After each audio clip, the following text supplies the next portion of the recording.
નમસ્કાર, જય માતાજી, જય ભવાની. હું યુવરાજસિંહ જાડેજા. તમામ ક્ષત્રિય સમાજના ભાઈઓ, બહેનો અને વડીલોને એક વાત કરવી છે. ગતરોજ ગુજરાતમાં મંત્રીમંડળની ફેરરચના કરવામાં આવી. એમાંથી ક્ષત્રિય સમાજે ધડો લેવાની જરૂર છે. કેમ કે તમે કરેલા ત્યાગ કે આપણા વડવાઓએ કરેલા જે બલિદાન છે, આજે એનું મૂલ્ય શું મળી રહ્યું છે.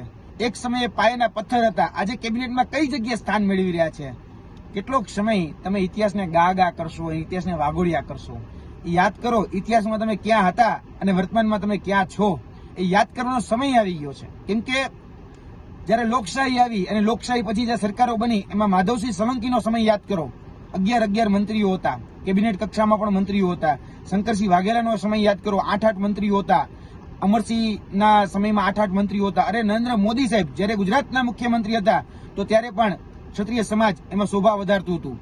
આનંદીબેન પટેલ હોય કે વિજયભાઈ રૂપાણી હોય, દિગ્ગજ નેતાઓ જે છે એ ક્ષત્રિય સમાજના એ મંત્રી પદ ઉપર શોભા વધારતા હતા. ક્યાંય દિગ્વિજયસિંહ ઝાલા, આઈ.કે. જાડેજા, કિરીટસિંહ રાણા જે આપણા વન પર્યાવરણ મંત્રી હતા, જયદ્રથસિંહ પરમાર જે આપણા પંચાયત મંત્રી હતા, પ્રદીપસિંહ જાડેજા ગૃહમંત્રી હતા, ભૂપેન્દ્રસિંહ ચુડાસમા જે આપણા શિક્ષણ મંત્રી હતા. અને અત્યારે જો કે 2 પદ આપવામાં આવ્યા છે, કેવા પૂરતા, રીવાબા જાડેજા અને બીજા આપ્યા સંજયસિંહ મૈડા. શું આપ્યો પદ, હોદ્દો શું આપ્યો? તો કે રાજ્ય કક્ષાના મંત્રી. અરે ક્યાં રાજ્ય કક્ષાના મંત્રી અને ક્યાં કેબિનેટ કક્ષાના મંત્રી? જોવા જઈએ તો આ બંનેમાં જમીન આસમાન જેટલો ફરક છે.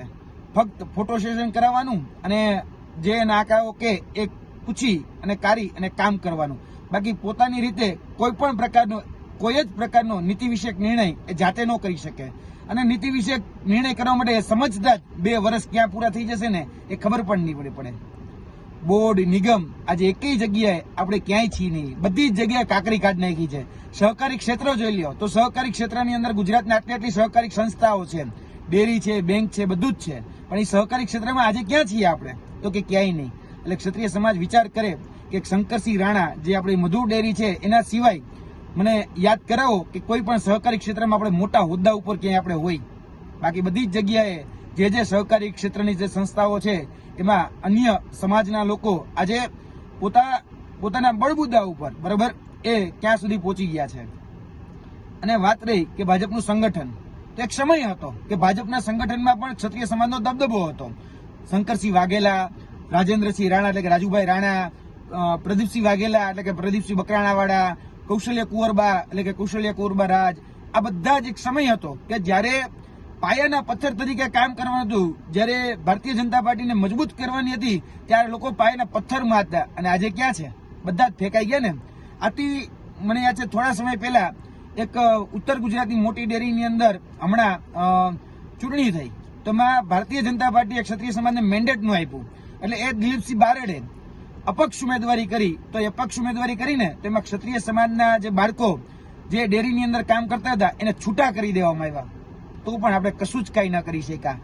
ભાજપે લોકસભાની એક પણ ટિકિટ એક ક્ષત્રિય સમાજને ન આપી, તો પણ ક્ષત્રિય સમાજ કઈ ન કરી શક્યું.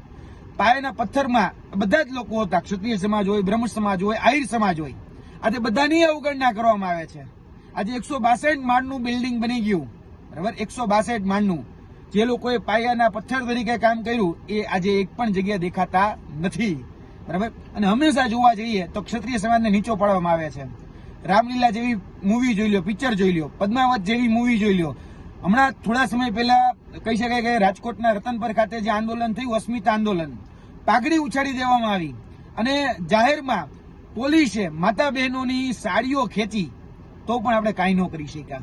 અને થોડા સમય પહેલા મને યાદ છે કે નરેન્દ્ર મોદી ઉપર એક પ્રોડ્યુસરે ફિલ્મ બનાવ્યું, તો એ આખી મૂવી હતું બેન કરી દેવામાં આવ્યું અને મૂવી આખા ભારતમાં ક્યાંય રિલીઝ કરવામાં ન આવ્યું. આજે ક્ષત્રિય સમાજને ખરાબ ચિત્રોમાં કોઈ જગ્યાએ બાકી રાખવામાં નથી આવતો. અને ક્ષત્રિય સમાજની સાથે જ્યારે આ પ્રકારનું વર્તન થાય છે, ત્યારે એની ઉપર કેસો દાખલ કરવામાં આવે છે અને કેસો ક્યારેય પાછા ખેંચવામાં નથી આવતા. આજે કહી શકાય કે અસ્મિતા ઉપર લાંછન લાગે, ત્યારે જે ક્ષત્રિય સમાજના ભાઈઓ બહેનો આગળ વધી અને જ્યારે લડાઈ લડે છે, ત્યારે એની ઉપર જે કેસો થાય છે એ પાછા નથી ખેંચાતા. અને એ પાછા ખેંચાવવા માટે કગરવું પડે છે. જ્યારે અન્ય રાજદ્રોહ સુધીના કહી શકાય ગુના હોય, તો રાજદ્રોહ સુધીના ગુના એ પાછા ખેંચાય છે. થોડા સમય પહેલા અમરેલીની અંદર એક બેનની ઘટના બની હતી, તો એમાં 2 દિવસ પહેલા જ એ સમરી ભલાઈ ગઈ, એટલે કે કેસ પાછો ખેંચી લેવામાં આવ્યો. મારે ક્ષત્રિય સમાજને કેવું છે, તમે જેને વફાદાર રહી રહ્યા છો, શું એ તમારા માટે વફાદાર છે? ક્યારે એ લોકો તમને વફાદાર રહ્યા છે?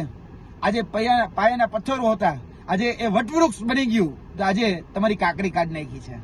એટલે હમણાં ઓલું નવું ચાલુ થવાનું છે કે મ્યુઝિયમની ડુગડુગી વાગવાની છે, એટલે પાછા બધા જ લોકો એ ડુગડુગીમાં ઇતિહાસ ગાવા લાગશે, વાગોળવા લાગશે, ચાવવા લાગશે. ક્યાં સુધી ઇતિહાસને ગા કરશો? ક્યારેક ઇતિહાસ રચો તો ખરી. એક ક્ષત્રિય સમાજને મારે કહેવાનું છે, 78 વર્ષે હવે મ્યુઝિયમ બનવાની વાત ક્યાંક હમણાં 31 ઓક્ટોબરે કે હમણાં થોડા દિવસોની અંદર મૂકવાની છે, તો પાછા ડુગડુગી લઈને એને પાછું ગુણગાન ગાવા લાગશો. બાકી યાદ રાખજો, ગમે એટલી સમિતિ હોય, ગમે એટલા સંગઠન હોય, ગમે એટલી સેનાઓ બનાવી લ્યો, કશું જ ફરક પડવાનો નથી. એક સામાન્ય કેસ સુદ્ધા પણ પાછું ખેંચવા માટે કગરવું પડે છે. અને એ લોકો જે આજે કહી છે કે સત્તાની અંદર ક્યાંક પોતાનું પ્રભુત્વ દેખાડી રહ્યા છે, પોતાનું સમાજની એકતા દેખાડી રહ્યા છે ને, એ સમાજ પાસેથી કંઈક શીખો. હું ઈર્ષા કરવાનું જરાય નથી કરતો, પરંતુ કમસે કમ એની પાસેથી શીખો તો ખરી. આજે એની પાસેથી શીખ લો કે એકતા શું કરી શકે છે. આજે સમાજના ગમે એવડા મોટા રાજદ્રોહ જેટલા કેસ હોય તો પણ પાછા ખેંચાઈ જાય છે. એક સરઘસ કાઢવામાં આવ્યું હતું અમરેલીની અંદર દીકરીની અંદર, તો એની અંદર સમરી ભરાઈ જાય છે. અને આપણા પદ્માવત વખતેના કે બીજા ત્રીજા જે કેસો છે એની ઉપર આજ દિન સુધી એ કોઈ કેસ પાછા નથી ખેંચાતા. યાદ રાખજો, એક સમયે રાજા હતા અને રાજામાંથી રંક બની ગયા છો, રાજામાંથી રજ બની ગયા છો. આજે પક્ષીમાંથી મહેરબાની કરીને બહાર આવો. તમે તમારા જે યુવાઓ છે, બરાબર, જે પણ આગેવાની લઈ રહ્યા છે એને મહેરબાની કરીને થોડો ઘણો સપોર્ટ કરો, થોડા ઘણા પ્રમોટ કરો. આજે કોઈ પણ પક્ષમાં હોય, આજે જોજો અન્ય સમાજના લોકો એ કોઈ પણ પક્ષમાં હોય, એ પોતાનો સમાજનો દીકરો કે દીકરી આગળ વધતા હોય ને તો એને હાથ આપે, પગ નો ખેંચે. એટલે મહેરબાની કરીને એમાંથી કંઈક શીખો. મહેરબાની કરીને પગ ખેંચવાનું એ બંધ કરો.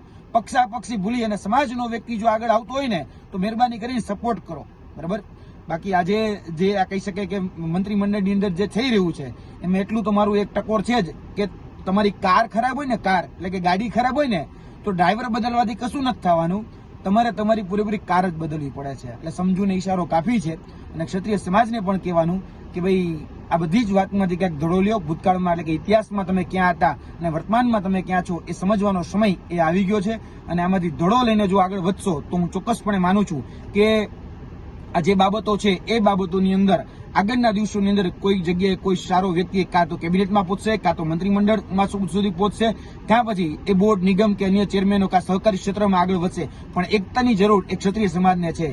કે ખોટું લાગ્યું હોય તો માફી ચાહું છું, પરંતુ ક્ષત્રિય સમાજને આ વાત ગઈકાલનું જે મંત્રીમંડળનું જે કહી શકાય કે ફેરબદલી કરવામાં આવી એમાંથી ધડો લેવાની ખાસ જરૂરિયાત છે. જય માતાજી, જય ભવાની.